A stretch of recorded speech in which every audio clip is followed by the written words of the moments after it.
Hello, my friends. If you enjoy learning about the wonders of ancient Egypt, I'd really appreciate it if you could follow our channel. You know, it helps us a lot when you subscribe, like, and leave a comment. That way, you won't miss any of our future stories. So thank you for your support. The secrets of Tutankhamun's tomb, mysterious discoveries that have puzzled and amazed people for generations. The treasures found in Tutankhamun's tomb are beyond imagination. Over 5,000 artifacts, and 2,000 of them are made of gold and precious stones. The most famous piece is his golden mask, weighing 10 kilograms. There's also an inner coffin, made of solid gold, that weighs 110 kilograms. Some items were typical burial goods for a pharaoh, while others were things he used in daily life. In 1922, British Egyptologist Howard Carter discovered the tomb of Tutankhamun. It had 4 small rooms filled with unbelievable treasures. The first room held Tutankhamun's chariot and 3 ceremonial beds. There was a storage room full of chairs, tables, ceramics, and household tools. Another room, the canopic shrine, contained the mummified organs of the young king. And finally, the burial chamber, where the king's body rested in a nest of 3 coffins and 4 wooden shrines. We can see cartouches, those royal name inscriptions, with Tutankhamun's name on them, but underneath there are traces of earlier inscriptions. Now, 100 years after the discovery, new secrets are being uncovered.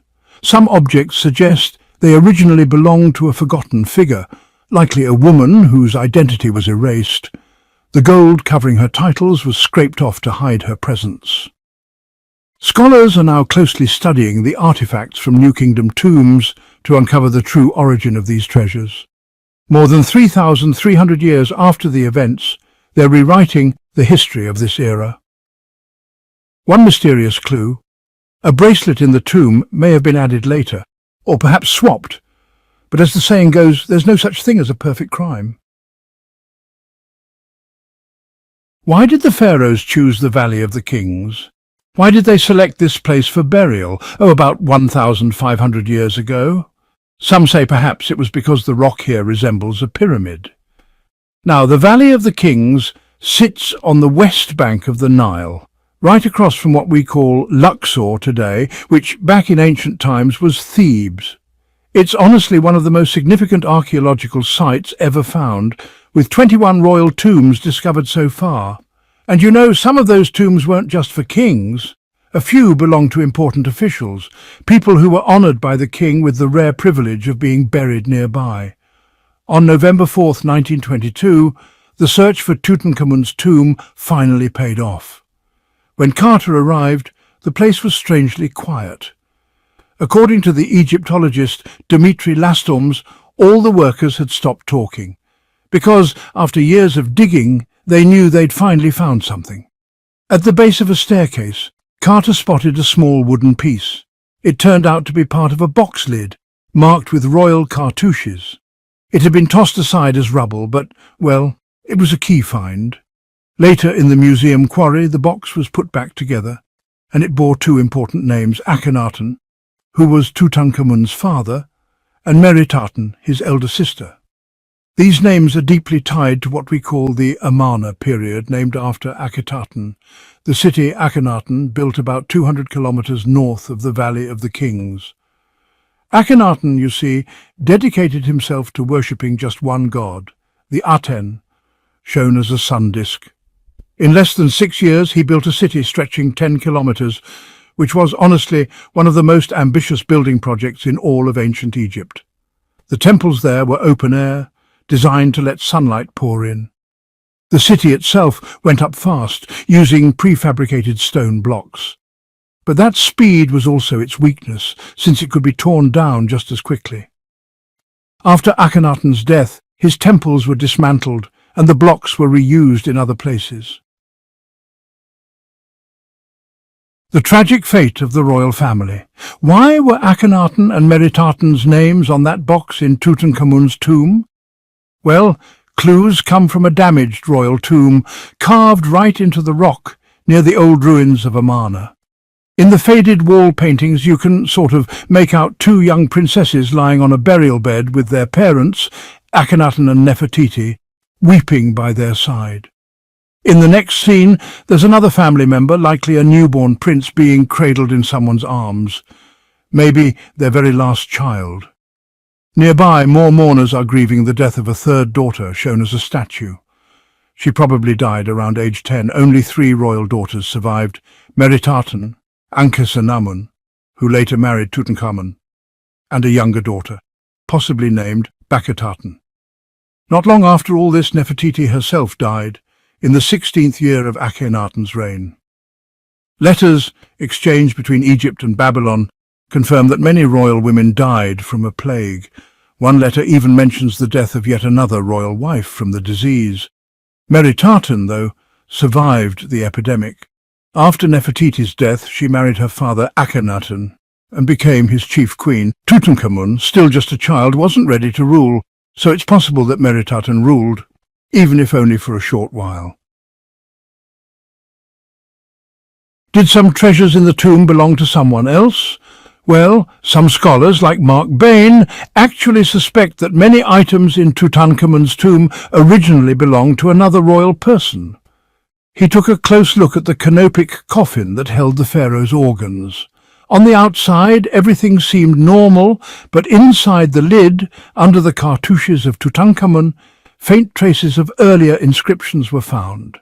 One of those faded symbols was a unique glyph used in the name of a queen who once held the title bringer of blessings to her husband. That suggests these smaller coffins might have first been made for a royal woman, possibly Meritaten. The alabaster jars that held Tutankhamun's organs offer another clue. The jars were arranged so they seemed to be looking at each other, almost as if they were having a conversation. A very human and emotional touch from the ancient embalmers. Each jar has 2 cartouches. On the left, Tutankhamun's throne name, on the right his birth name. But if you look closely, you can still see older outlines beneath them, signs that the inscriptions were changed later to assign the jars to Tutankhamun. One bracelet found in the tomb clearly shows 2 queen names and the title bringer of blessings to her husband. This bracelet hadn't been altered, which means it definitely belonged to a queen, probably Meritaten. Maybe it was accidentally left among the treasures, or maybe someone tried to erase its origin, but as we've seen, there's really no such thing as a perfect cover-up. Tutankhamun's name was actually written over another name, but, traces of the original still remain. One striking example is this small gilded wooden statue of the pharaoh, standing on the back of a black panther. Now, this piece was found in his tomb, and for a long time folks believed it depicted the young king himself. But there's one really unusual detail. The statue clearly shows a young woman, not a man. The shape of the chest, for instance, suggests it's a 16-year-old girl, not a boy. Experts believe this statue is solid proof of the existence of a female pharaoh. It's a one-of-a-kind artifact, possibly showing Meritaten, who was Tutankhamun's older sister. It's also the only surviving statue of this queen, making it an incredibly rare and valuable piece. She may have ruled Egypt around the age of 15 or 16, back when Egypt was still a major world power, but honestly that power was already crumbling. At the same time, a deadly plague hit the region, and Egypt was facing a critical shortage of bronze, the metal essential for making weapons. That happened because Egypt lost control of Kadesh, which was a key strategic city. Without it, Egypt was cut off from major trade routes between the Hittites over in what is now Turkey and the Middle East. Kadesh controlled a vital corridor, the Syrian-Palestinian trade route, you see. Losing it meant Egypt couldn't access tin and copper, both of which were needed to make bronze. And without bronze, well, no army could function. Akhenaten, Tutankhamun's father, sent troops to retake Kadesh, but the army was defeated, a major blow. Egypt had dominated that region for decades, so this defeat was as shocking to them as, say, the United States losing the Vietnam War. It opened the door for rivals to take over Egyptian-controlled territory. After Akhenaten's failure, he was buried in a rock-cut tomb near Amarna, not far from the palace where he spent his last years. But his reputation was ruined. People believed he had angered the gods, and that's why Egypt was suffering. Over time, his image was erased from walls and monuments. In some places, only the outline of his figure remains, his image removed, but the sun disk of the god Aten still shining down. The blame fell not on the god, but on the king who had failed as a mediator between the divine and the people. Meritaten, the forgotten queen? When Akhenaten died, Meritaten was about 14 years old. As his eldest daughter and his royal wife, she became the closest heir to the throne. Her brother Tutankhamun was only 4 years old at the time. Meritaten began gathering precious objects for her burial, as every ruler did. In the Cairo Museum, Egyptologist Auger Bort has been studying Tutankhamun's artifacts, especially the household items. Once again he found evidence pointing to a female pharaoh. In some objects, Tutankhamun's name is clearly written, but underneath it, faint traces of another name remain, often accompanied by female symbols and even references to Akhenaten. On one box handle, for example, the gold hieroglyphs show Tutankhamun's name, but underneath, the original carvings match a female royal title, confirming the box was originally meant for a queen. This pattern repeats again and again. Objects made for a woman were later rebranded for Tutankhamun. Even in religious items, things don't add up. One decorative item shows a nude goddess, which wouldn't have been allowed under Akhenaten's strict Aten worship. That suggests the owner of this piece had already returned to traditional Egyptian religion, a big political and religious shift. And the big question is, who was that person? The mystery of the mask and coffins. Let's talk about Tutankhamun's golden coffins. His body was placed inside 3 nested coffins, the innermost made of solid gold. That, in turn, was inside a granite sarcophagus and 4 large gold-covered shrines. Egyptologist Mark Gavalda examined these pieces and noticed something strange. On one of the gold coffins, the hieroglyphs aren't spaced correctly. There's a suspicious gap where another symbol once existed. That missing glyph was likely a feminine one, which was later covered in gold and erased. Other parts of the coffin show the same thing. Tutankhamun's name appears clearly, but in some places the gold looks newer, with a different shade. It's as if the coffin was made for someone else, and then modified, with new gold added, and Tutankhamun's name inscribed over the original. Then there's the famous gold death mask, 10 kilograms of pure gold, the most iconic artifact from the tomb. Was it really made for Tutankhamun? Mark Cobalt believes it wasn't. The mask bears signs that its cartouches were changed. The original name was most likely that of a female pharaoh, and only later was it replaced with Tutankhamun's. This adds to the growing evidence that many of the tomb's treasures weren't originally his. They were reused from the burial of Meritaten, or possibly another forgotten queen. The political genius of Meritaten. One of the rock-cut tombs at Amarna shows the royal family in the 12th year of Akhenaten's reign, during a time of peace and happiness. The king and queen are smiling. Behind them stand 6 daughters, but 3 years later both Akhenaten and Nefertiti are gone. In another painting, we see Meritaten and a male pharaoh on the left. On the right, we see a scene that seems to depict a clever political scheme orchestrated by Meritaten. She first removed her young brother Tutankhamun from the court, placing him in the care of a nurse. Then, to buy time for Egypt to rebuild its military strength, she proposed marriage to a Hittite prince. The Hittite king agreed and sent his son to Egypt, but the prince was killed en route, possibly murdered on Meritaten's orders, or maybe it was just bad luck.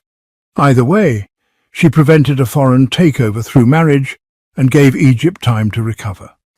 This failed marriage turned out to be one of the most brilliant diplomatic moves of the ancient world. It gave her the legitimacy she needed to be accepted as ruler. Meritaten abandoned her father's monotheistic religion, restored the traditional gods, and moved the capital back to Thebes. She took her whole family, including the deceased, and buried them in new tombs in the Valley of the Kings, including her mother Nefertiti and grandmother Queen Tiye. She chose the tomb of her grandfather Amenhotep III, and a hieratic inscription marks the date of this grand ceremony. Year 3, month 3 of the inundation, day 7. This is the last known mention of Meritaten. 1 month later, Tutankhamun becomes king. She vanishes from history, likely dead, but her tomb was never used. It was instead given to Tutankhamun. That can't be a coincidence.